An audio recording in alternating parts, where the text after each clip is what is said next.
هدانا ووفقنا إلى الصراط المستقيم صراط الله العزيز الحكيم أشهد أن لا إله إلا الله وحده لا شريك له الرحمن الرحيم وأشهد أن سيدنا محمدا عبده ورسوله الكريم شهادة تنجينا من عذاب أليم وتدخلنا جنة النعيم اللهم صل وسلم وبارك على سيدنا محمد ذي خلق عظيم وعلى آله وأصحابه وذريته وأتباعه إلى يوم العقيم أما بعد. Yang kita hormati dan kita cintai para habaib dan para alim ulama, para muhibbin, hadirin, hadirat rahimakumullah.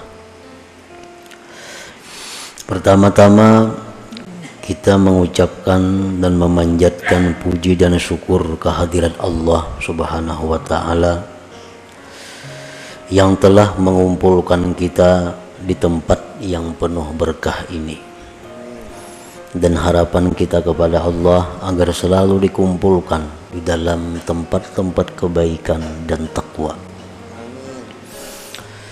Puji dan syukur juga kita haturkan kehadirat Allah Subhanahu wa taala yang mana pada saat ini Allah menempatkan kita dalam keadaan yang sangat mulia, dalam keadaan yang sangat agung, dalam keadaan yang sangat dibanggakan Allah Subhanahu wa taala, yaitu keadaan kita sebagai orang yang menuntut ilmu agama.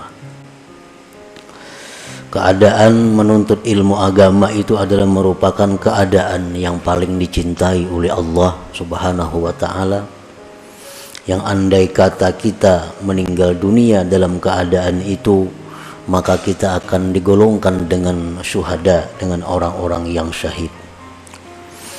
Dan kita memohon kepada Allah agar selalu senantiasa kita ditempatkan dalam keadaan menuntut ilmu agama ini. Amin ya rabbal alamin. Salawat dan salam kita haturkan kepada junjungan kita Nabi besar Muhammad sallallahu alaihi wasallam dan kepada seluruh keluarga, para sahabat, zuriat dan pengikut beliau. Para muhibbin rahimakumullah, al-hikmatu tsaminata asyrata minal hikamil ataiyah. Qala al-imam Ahmad ibnu Athaillah As-Sakandari rahimahullah wa nafa'ana bi'ulumih. Hikmah yang ke-18 dari Al-Hikam. Berkata Al-Imam Ahmad bin Athaillah Sakandari rahimahullah, ihalatukal a'mala ala wujudil farag min ru'unatin nafsi, yang artinya menundanya engkau, melambatkannya engkau akan amalan-amalan atas adanya kelapangan, termasuk kebuduhan diri. Itulah artinya hikmah yang ke-18 ini. Penjelasannya adalah idza kana al-'abdu mutalabbisan bihalin min ahwalid dunya kat-tijarah wa nahwiha wa kana lahu fiha syughlun yamna'uhu min al-'amal bil a'malis shalihat wal wazaifid diniyah wa ahala dhalika al-'amala ala faraghi min tilkal ashghal wa qala idza tafarragtu 'amiltu dhalik fadzalika min hamaqati nafsi. Apabila adalah seorang hamba berkecimpung dengan keadaan dari keadaan duniawi, apabila seorang hamba bergelut dengan urusan-urusan duniawi seperti perdagangan, dan seumpamanya. Dan adalah bagi dia seorang hamba tadi pada keadaan tersebut kesibukan yang mencegah dia, yang menghalangi dia daripada beramal dengan amal-amal yang saleh dan tugas-tugas keagamaan. Dan dia menunda yang demikian amal itu atas kelapangannya dari yang demikian itu kesibukan-kesibukan. Dan dia berkata, apabila aku telah lapang, maka aku akan beramal saleh yang demikian itu. Maka yang demikian itu adalah merupakan kebuduhan seorang hamba tersebut. Nah, ini manusia, ini hamba Allah, orang yang sangat sibuk dengan urusan-urusan yang sifatnya dunia, baik inya bertani, baik inya berdagang, baik inya pegawai, apapun keadaannya, dia sibuk. Dan kesibukannya itu menghalangi dia daripada beramal saleh, daripada melaksanakan tugas-tugas keagamaan yang semestinya. Kada sempat lagi inya beramal saleh, kada sempat lagi melaksanakan tugas-tugas agama karena kesibukannya tadi. Dan dia menunda yang demikian itu beramal saleh atas waktu lapang dari itu kesibukan-kesibukan tadi. Dan dia mengatakan, apabila aku nantinya sudah lapang, maka aku akan beramal amal saleh itu. Nah, orang seperti ini di dalam agama dianggap orang yang bodoh ngarannya. Para muhibbin rahimakumullah,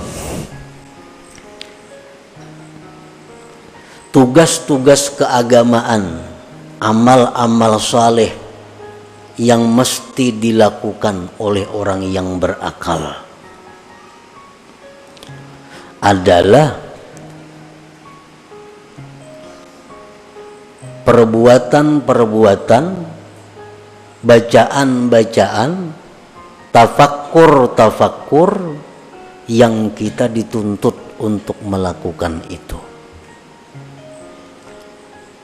Nah, orang ini kada kau barar lagi tafakkur, kada sempat lagi menuntut ilmu, kada sempat lagi membaca wirid-wirid, kada sempat lagi membaca Quran sekian lembar sehari, kada sempat lagi berselawat sekian ratus, kada usah sekian ribu, kada sempat lagi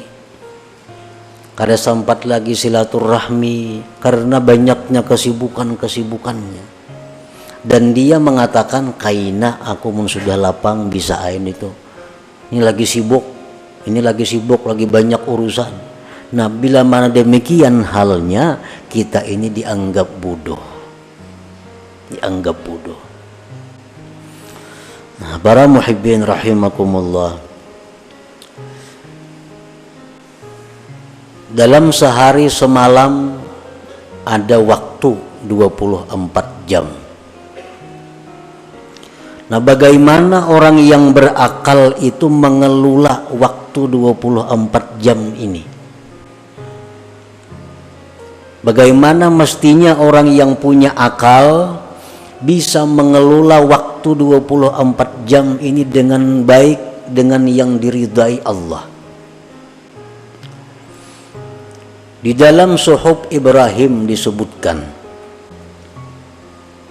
hendaknya waktu itu dibagi 4. Ada waktunya dalam 24 jam itu kita munajat kepada Allah, seperti sembahyang, membaca Al-Quran, berzikir, termasuk di dalamnya bersalawat. Nah,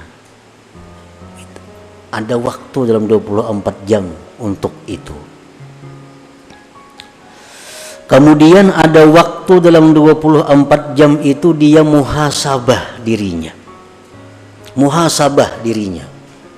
Muhasabah itu artinya adalah menghitung kembali. Sekarang sudah berapa umurku? Berapa banyak sudah waktu yang kuhabiskan untuk agama? Berapa banyak waktu kuhabiskan untuk dunia?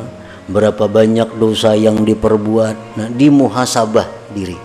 Nah, dalam 24 jam sehari itu mestinya ada waktu untuk itu. Nah, yang ketiga, dalam 24 jam itu ada waktu untuk tafakur, untuk berpikir. Berpikir apa? Berpikir tentang kejadian-kejadian alam semesta ini. Termasuk di dalamnya adalah menuntut ilmu.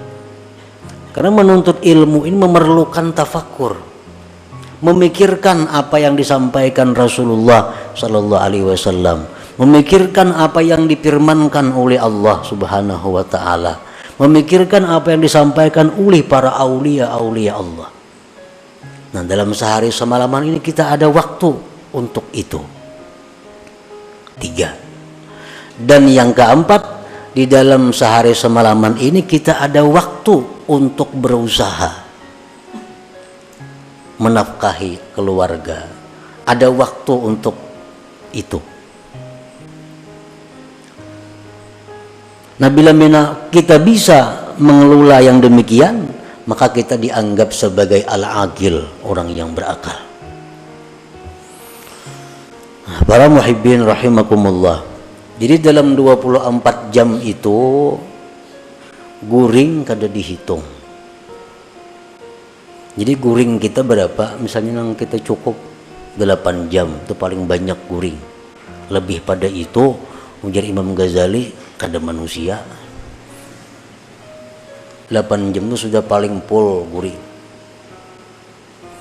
Nah, jadi waktu 24 jam, 8 jam itu kita guring. Guring itu artinya nilainya 0. Kada jadi napa-napa, kada ada dosa, kada ada pahala. Ini guring nang kada ada niat apa-apa, guring semata guring. Orang nang mengertinya guring berniat untuk hak tubuhnya, berniat agar supaya kuat bangunnya kaina. Nah, itu jadi ibadah guringnya. Ini guring nang biasa 8 jam. Kalau niatnya baik makin bagus lagi guring itu. Ada niat-niat guring supaya guringnya jadi ibadah. 8 jam. Jadi yang tersisa waktu lagi berapa? 16 jam. 16 jam lagi waktu. Nah, 16 jam inilah yang kita bagi 4. 16 jam inilah yang dibagi 4. Saparapat itu mestinya untuk urusan duniawi. Nah, saparapat untuk urusan duniawi. 3/4-nya urusan akhirat. Berapa seperapatnya? 4 jam lah. Nah, 4 jam berarti 12 jam lagi. Nah, 12 jam itu kita gunakan untuk ibadah, menuntut ilmu. 12 jam itu kita gunakan lagi untuk sembahyang, untuk zikir, untuk membaca Quran, untuk silaturahmi, untuk kebaikan-kebaikan. Nah, demikianlah orang yang disebut akil, orang berakal. Bila mana kita banyak kesibukan-kesibukan urusan duniawi yang lebih menguasai waktu kita, lalu kita tunda untuk melaksanakan yang demikian tadi, kaina aja kunang ka itu kawa ini kada kawa lagi. Mun 4 jamannya sehari berdagang kada kawa lagi. 4 jamannya lagi sehari kada kawa. Kayaknya dulu nih tuh, kayaknya ada aja saatnya nang bujur-bujur kena aku ke akhirat beramal itu nang pol seharian, ada kena saatnya menuah ini kada kawa. Nah, ini menunjukkan kita orang bungul ngarannya, kada orang pintar itu. Min hamakati nafsi, termasuk kebodohan diri. Kita berpikir macam itu. Nah, di mana seginya kebodohan kita, maka kita ini dipadahkan bodoh bila macam itu. Kaina jaba amalu ini kada kawan nah. Ini banyak itu banyak lagi masalah. Kaina ya dulu bila kaina mulainya nang bujur-bujur. Nah, bila itu kita dikatakan bodoh. Di mana bodohnya? Wa hamakatuhu min salasati aujuh. Bodohnya itu dari 3 sisi. Al-awwalu isaruhud dunya 'alal akhirah allati hiya marji'uhu wa watanuhul hakiki wa dha'fu imanihi biqaulihi ta'ala wal akhiratu khairu wa abqa. Bodohnya itu yang pertama adalah dia mengutamakan dunia dari akhirat. Itu pertama.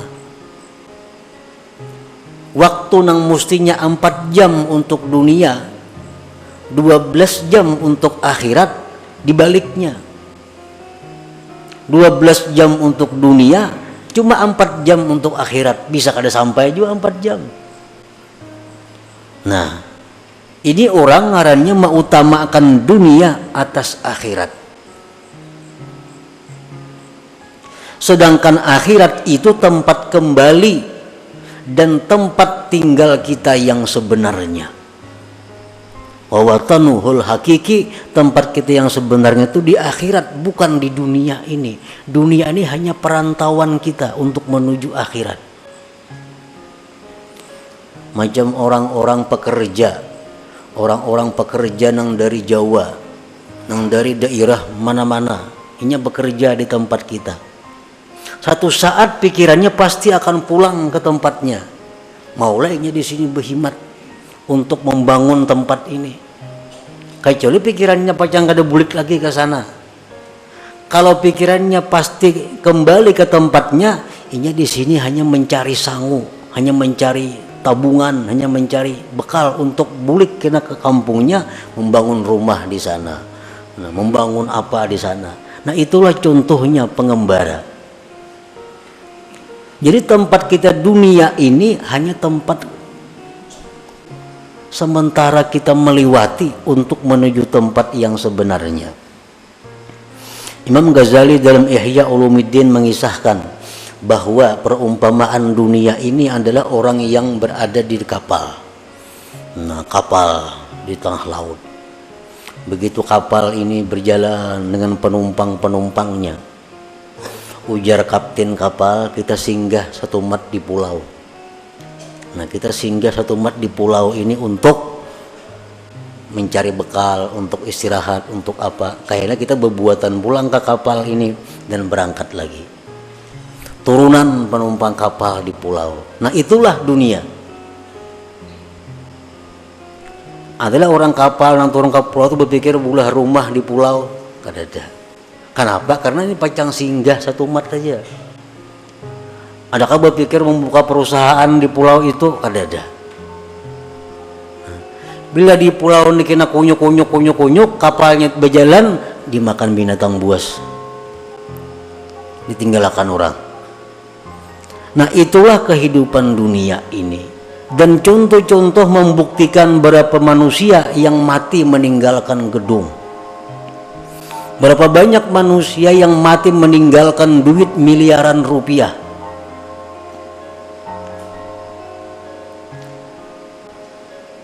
Nah, jadi kebodohannya pertama itu adalah mengutamakan dunia atas akhirat, yang mana akhirat itu tempat kembali dan tempat tinggal yang sebenarnya.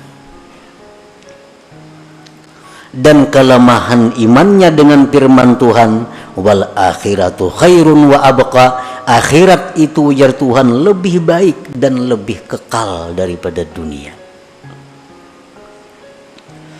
Wal aqil, orang yang berakal, menja'alad dunya mazra'atan hasanah lil akhirah, orang yang berakal itu orang yang menjadikan dunia tempat bercucuk tanam yang baik bagi akhirat. Wal aqil man ja'ala aktsara awqatihi lil akhirah, orang yang berakal orang yang menjadikan sebagian besar waktunya untuk akhirat. Nah, di situ kebodohan yang pertama. Dia lebih mengutamakan dunia dari akhirat. Makanya ingat tadi kainagin dulu urusan akhirat tuh. Ini masih banyak kesibukan lagi, kayaknya ada aja saatnya. Nah ini kebodohannya pertama berarti dia mengutamakan dunia atas akhirat. Asani yang kedua, kebodohannya itu taswifuhu bil amal ila waqtil farag wa qad la yajiduhu bal yakhtatifuhul maut qabla dzalik. Yang kedua kebodohannya itu adalah menunda kaina kepada waktu yang lapang, yang terkadang dia tidak sampai kepada waktu yang lapang itu dijemput oleh kematian. Kadang-kadang kada sampat lapang matinya, jantung mendadak mati, mati kecelakaan berkendaraan, mati apa? Padahal ini sudah punya angan kaina, mun sudah lapang kaina ayo beribadah. Nah, belum sampainya lapang sudah dijemput oleh maut. Satu, au yazdadu syugluhu, atau siapa tahu kesibukannya bertambah terus. Kaina hanya bila lapang kaina hanya bujur-bujur beribadah. Kenyataannya bertambah terus kesibukan nih. Selalu bertambah, tahulah kita kada tahu. Nah akan datang bisa lebih sibuk pada hari ini kada tahu. Lianna asghalad dunya yatada'a ba'daha ila ba'din, karena kesibukan dunia ini selalu membawa kepada kesibukan yang lain.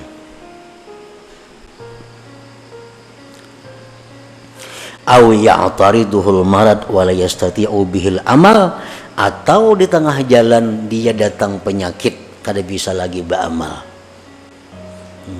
Kainagin beramal dulu. Stroke, kawal lagi beramal, kada kawal lagi, berjalan kada kawal lagi nuntut ilmu. Stroke sudah di kursi roda ditunjol.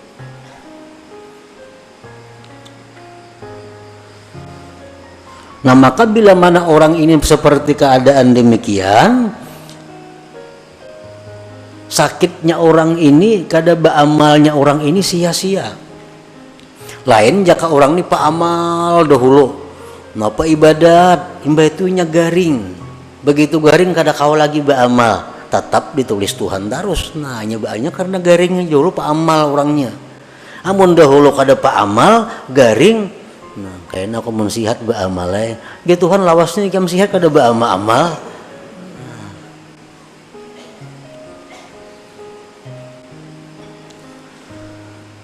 Nawafil hadis disebutkan dalam hadis in aktsara syahi ahli nar minat taswib, bahwasanya kebanyakan teriakan orang neraka itu akibat menunda-nunda tadi.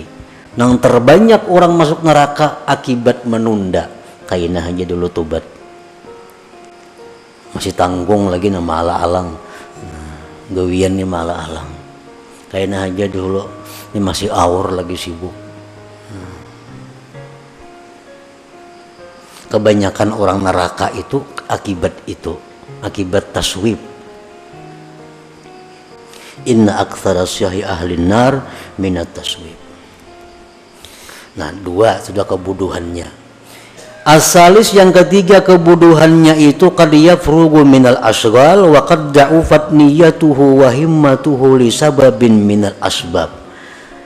Bisa-bisanya waktu nang jaranya bila lapang kena beramal. Ada waktu lapang, siapa tahu niatnya sudah lemah, himmahnya sudah lemah. Banyaknya orang nang lapang kada pa amal, banyak begawi kada, apa kada, duduk kada kakaruan, kada beramal kada juga. Kenapa? Ini niatnya sudah lemah, niatnya sudah turun. Karena ada sebab-sebab lain. Apa sebabnya dahulu? Nah, para muhibbin rahimakumullah, apabila perkataan-perkataan para aulia, sabda-sabda Rasul, firman-firman Allah yang menyuruh kita bangkit untuk beribadah kepada Allah mengetuk hati kita. Tapi kita kada mahirani. Dengar aja sudah bisa. kayaknya mendengar pulang arahan-arahan agama nih, kada mahirani pulang. Nah, akhirnya orang ini bisa ditutup oleh Allah, hatinya dikunci sama sekali. Nah itu jadi lemah niatnya. Nah, Allah itu bila mana mengetuk hati kita untuk beribadah, mesti disambut walaupun sedikit. Dalam hati ini ada datang ilham dari Allah. Kan jaka berzikir gitu 10 kali barang. Bila itu kada dihiraukan, kayaknya kada datang lagi ilham-ilham seperti itu. Ada kita mendengar apa hadis Nabi masuk ke dalam hati kita bahwa membaca salawat itu baik. Nah, itu ngarannya ilham Allah kepada hati kita. Salawat itu baik. Nah, terima 3 kali barang bersalawat, tanda kita menerima pemberian Allah ini. Bila kita kada hiraukan itu, kayaknya kada datang lagi mau hidayah seperti itu.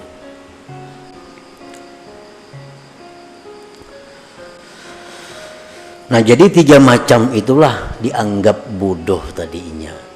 Orang menunda-nunda amal itu karena 3 macam tadi dianggap bodoh. 1, mengutamakan dunia daripada akhirat, padahal Tuhan sudah jelas mengatakan akhirat lebih baik.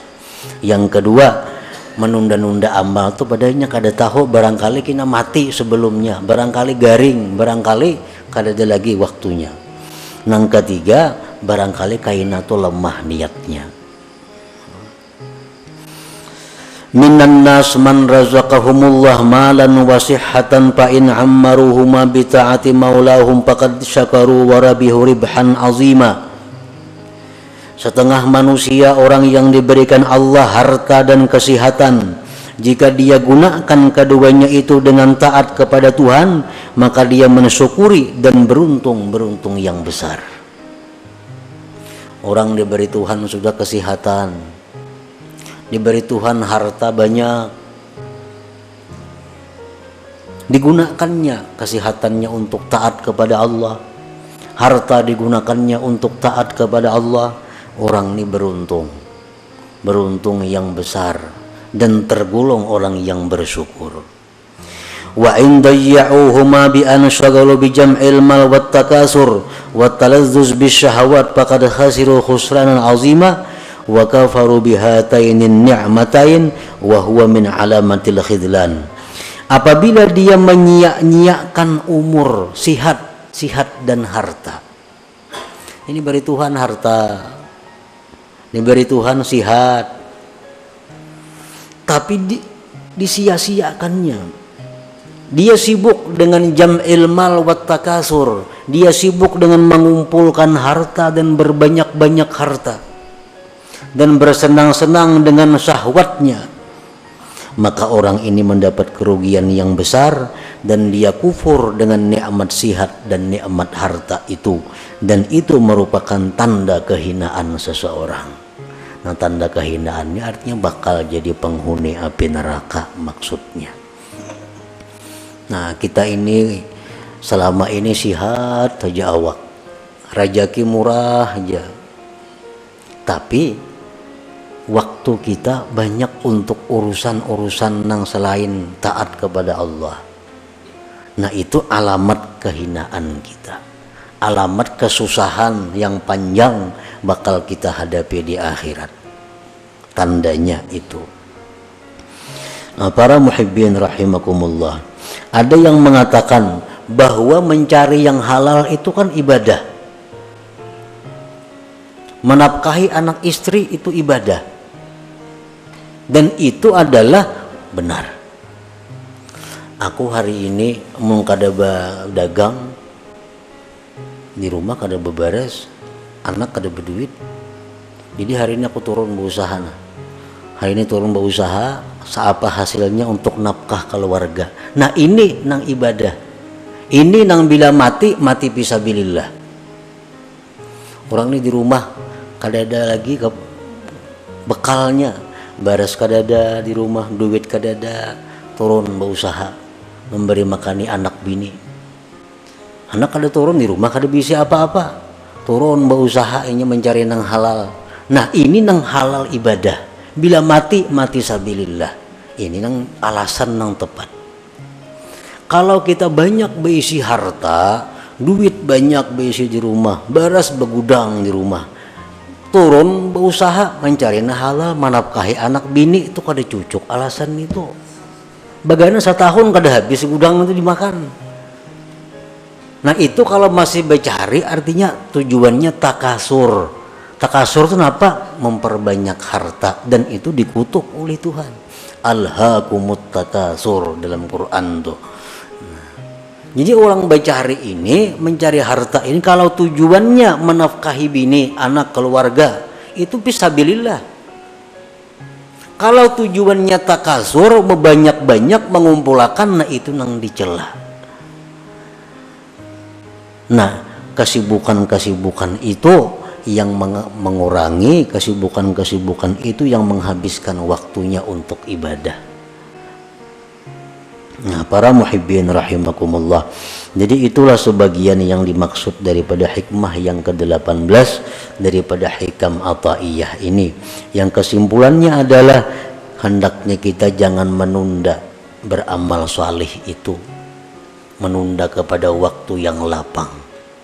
Kalau kita kadang maulah lapang, kelapangan itu sulit datang. Nah, lapang sibuknya tergantung kita. Jangan menunggu lapang. Kalau kita menunggu ke lapangan, hanya kita bangkit beribadah kepada Allah, menggunakan waktu yang banyak untuk ibadah kepada Allah. Nah, kalau kita menunggu ke lapangan, kita dikatakan orang yang bodoh, dan itu merupakan tanda kehinaan kita. Artinya kesusahan, kesengsaraan yang panjang bakal kita hadapi di akhirat.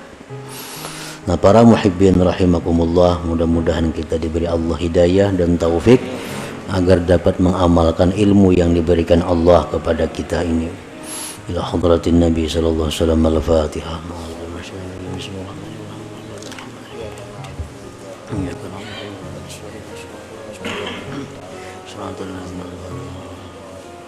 Ya Allah biha, ya Allah biha, ya Allah bi husnil khatimah.